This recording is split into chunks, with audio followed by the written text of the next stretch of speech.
Hello বন্ধুরা, চলে আসলাম আজকে ডাল খোলায়। এই যে ডাল মাকড়গুলো পড়ে গেছে, এখানে অনেকগুলো মাকড় পড়েছে। ট্রেক্টরটা ধাক্কা লেগে দিয়েছে।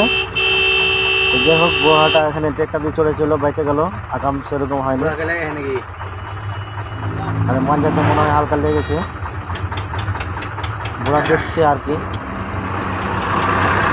মাকড়গুলো নষ্ট হয়ে গেল।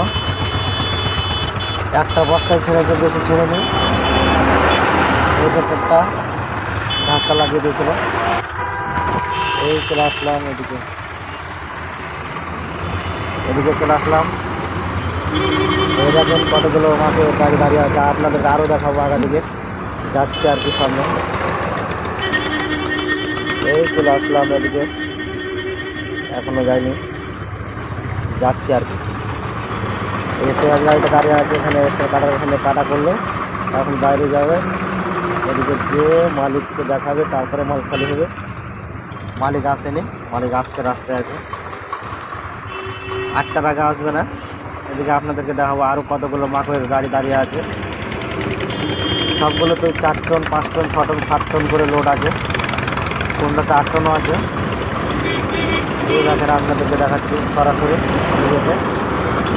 লম্বা করে লাইন ধরা আছে। এদিকে চলে আসলাম আবার ঘুরে, দেখাচ্ছে যে ভিডিওটাতে মাকড়গুলো যে পড়ে গেছিলো,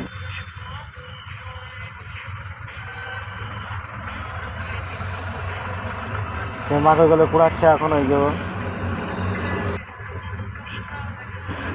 এখনো কুড়া হয়নি, বস্তাটা এখন সেলাই করছে সবাই মিলে, 4-5 জন মিলে। এটা হলো ড্রাইভার চলে গেল, গাড়িতে উঠে গেল। আর এদিকে বুড়া লোকটা এখানে দাঁড়িয়ে আছে।